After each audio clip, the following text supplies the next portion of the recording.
Hi everyone, welcome to Active Self-Protection Extra here today with self-defense attorney and former prosecutor, judge pro tem, and all-around gun guy, firearms trainer, competitor, yeah. Tim Forshee from Forshee Law. And I want to talk to him. We finally got an adjudication in the shooting of Chad Olson by Curtis Reeves, who was a retired Tampa SWAT, I believe, lieutenant. And so today I want to talk about that verdict and get some advice from the expert. Firearms Legal Protection is who I trust to help me after a use of force incident. If you're a Firearms Legal Protection member, you can attend our monthly Active Self-Protection training seminars for free. Check out all they offer to their members at the link below. I gotta be honest with you, Tim, I was at first surprised at the verdict. Yeah. And then I went back and looked at the law and I was like, okay, wait a minute, wait, what? Because if you go watch the video, and it's today's main video, so go and watch it. And if you go watch it, they're mad. Reeves is mad about Olson looking at messages on his phone during previous. And can I just say there, boy, do I respond to that. I mean, my God. Yeah, I mean. Maybe if a few people would shoot those people around the country once in a while, maybe they'd stop doing it just a little bit. So if we can get some ancillary benefit here, stop ruining my movie. Yeah. On the other hand, you're not the moral police, and so this all could have been avoided. And again, not only not the moral police, but look how things escalate. Yeah. Well, in the last 8 years, Curtis Reeves has had to deal with the fallout from this for the last 8 years. Yeah. Every single day. Am I going to go to prison over this? How many hundreds of thousands of dollars in attorney's bills?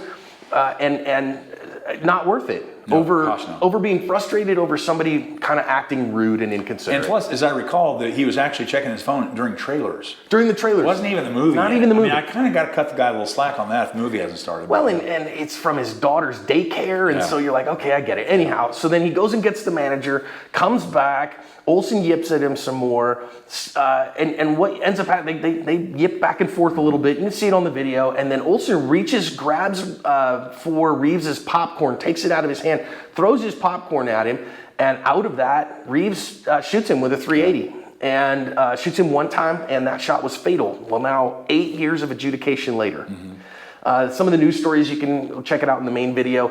He tried to use an immunity hearing, which was what they call a stand your ground. It's mistaken in Florida. An immunity hearing to get away from the charges. That was denied. Nope, we're going to trial on this one. He was found, though, not guilty just about 2 weeks ago.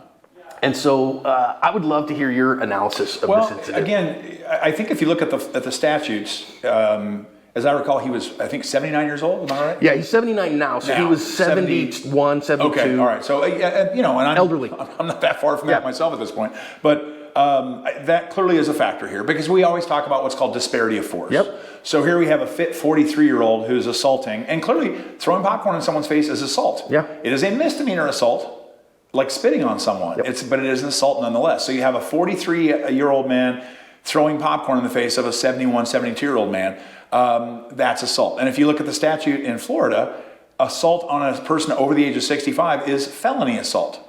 So, and it's funny because Florida is one of those weird states that differentiates between assault and battery. Correct. Which is weird. But let me give you an example. It's the same thing. Yeah. Well, you always tell people that if you're ever going to punch somebody, sneak up on them from behind and punch them from behind. Because then you get the battery. Then they didn't anticipate it, so you can't be charged with assault. Yeah, I mean, you can just get the battery charge. But the analog, I think, in Arizona is we look at ag assault here. And ag assault here, there are various levels of ag assault. And if I come over to your house, you invite me over for dinner, and we get into an argument, and I push you, that's a felony. Wow. I'm in your home. I've assaulted you in your own home. That's a felony in Arizona. Now, does that mean you're in fear for your life? So here we're saying, well, since it was a felony assault, that means he can shoot the guy. I disagree. I think that you could probably try to make a legal justification for that, and maybe, as it worked out here, you can get a jury to bite into it. A nice 79-year-old guy who makes a good witness, he seems sympathetic, should we have to put up with this? The elderly should be respected. You could probably sell a lot of that to a jury, and clearly that happened here, okay? And Florida's statute on the use of deadly force says you can use deadly force to stop the imminent commission of a forcible felony upon your person. But again, okay, that's what the letter of the law says. But again, is that the what intent of the does law? it always boil down to? What's self-defense? Are you reasonably fear for your life? Yeah. If somebody's going to get a butter stain on my shirt, I'm not in reasonably and imminently fear for my life. So to me, it's kind of like one of those things where just because you can do something doesn't mean you should do something, right? Legally, I can take my shirt off right now and do this topless, but you'd lose about 500,000 subscribers in 4 seconds. So I mean, just because something's legal, Shirtless Fridays. Bert Kreischer, brought to you by Bert. But just because something's legal doesn't mean it's smart. Yeah. And I would argue that Florida statute was probably written in haste by somebody that didn't understand self-defense law. And that statute presupposes that throwing popcorn on a 71-year-old makes him reasonably in fear of deadly harm. And I disagree. I don't think in that case it was. Well, this is how our system works. If you get a good lawyer and you can sell the sizzle, then you sell the sizzle. So I think that idea says when somebody writes in a statute that says assault upon an elderly person is a felony. Right. Okay. I got no problem with that. I got no problem with that. We have that here. Assaulting somebody over 75 years is a felony in Arizona. When we keep in mind that our thought of assault is punching someone in the face, throwing them into a wall, doing actual big harm to them. However, from the technical side of things, putting them in fear of any level of physical harm is assault. And so if I grab someone's popcorn and throw them in their face, You've committed the crime of assault. But I guess I'm trying to be old school. Inevitably, my inevitable question before I would ever draw my weapon is, am I about to die? Right. And if that guy had thrown the popcorn on me and then punched me in the throat, maybe I'd have shot him. And that, I didn't get a chance to watch this entire trial. I watched little bits of it that kind of came out that Reeves the entire time said, I didn't shoot him because he threw popcorn at me. And I shot him because he was coming over the back of the chair at me, and I feared that he was going to hit me and hurt me. And that's a big part of the case. If that was true, that changes the complexion. So that was his claim, and there was nothing to say otherwise. I couldn't prove otherwise. And so it's on the state to prove beyond a reasonable doubt that it was not okay. But so a couple things on that. I think where Curtis Reeves sailed between Scylla and Charybdis here, nerd alert, and people are going, he what? Go look up your Greek mythology.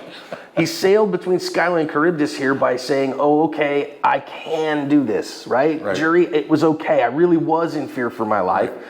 But of course, the process is the punishment. He's been punished for 8 years of pre-trial hearings and lawyer bills, and how much time sitting around the conference table with his attorneys at $600 a billable hour. Because I've got to tell you, if I'm in that kind of instance, you don't want the $250 an hour attorney. I don't certainly want the $250 an hour attorney.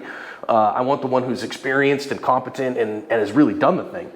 And then you hire expert witnesses to do stuff, and those guys cost money, trust me.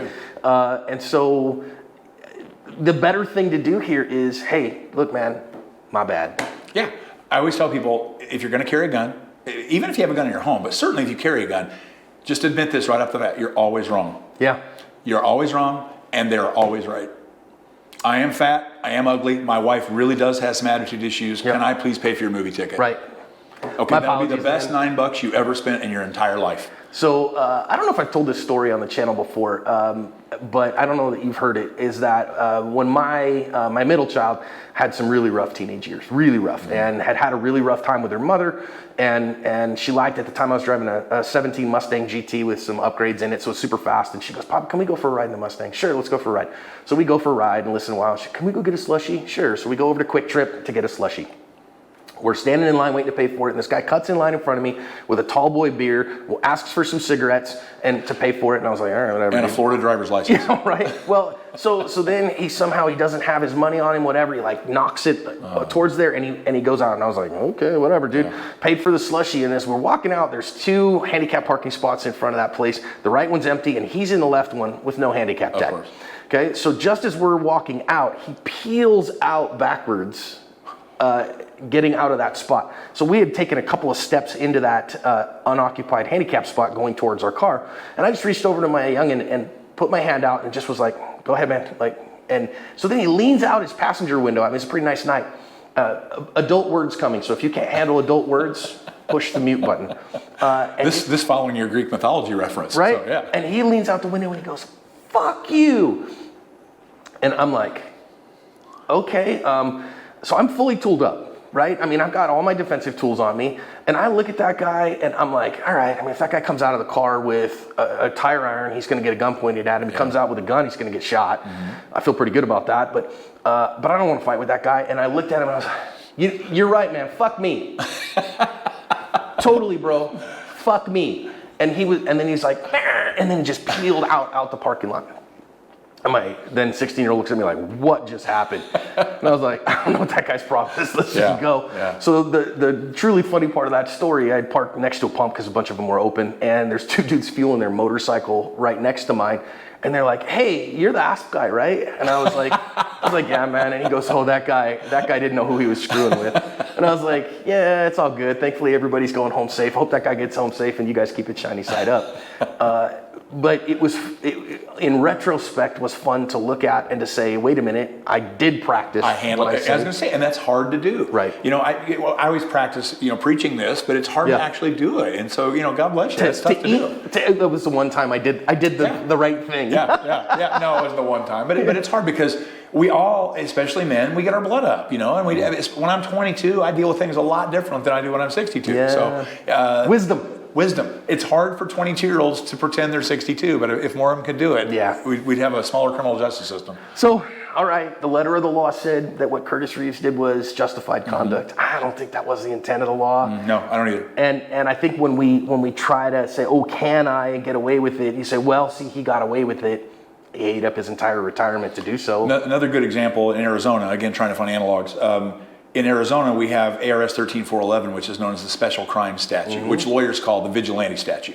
And it basically says, it literally lists 10 crimes. Yeah. And it says if you come upon someone committing any of these 10 crimes, you can use lethal force. Deadly force to stop them. Free of charge, don't worry about it, you're good to go. And if you read what those 10 are, people say arson. Well, it's actually arson in the first degree, which is arson of an occupied dwelling. Occupied structure. Or the contents thereof. If you read the statute, right? So if some little kid at my daughter's birthday party is lighting flaming balls of toilet paper on fire in the guest bathroom and flushing them down the toilet, I can shoot him in the head. Wow. And that's the same analogy that we're using for the Reeves case, in my opinion. It was a law that was written probably too long ago in response to some incident that probably happened that prompted it to be written, and it bears no relevance to the interpretation now. Right. Clearly, you can't shoot little kids for setting toilet paper on fire in your bathroom, but this statute says you can. And I'm not exaggerating. It says that in the statute. Wow. Statutory rape. If I find my 17-year-old daughter having sex with her 19-year-old boyfriend, I can kill him.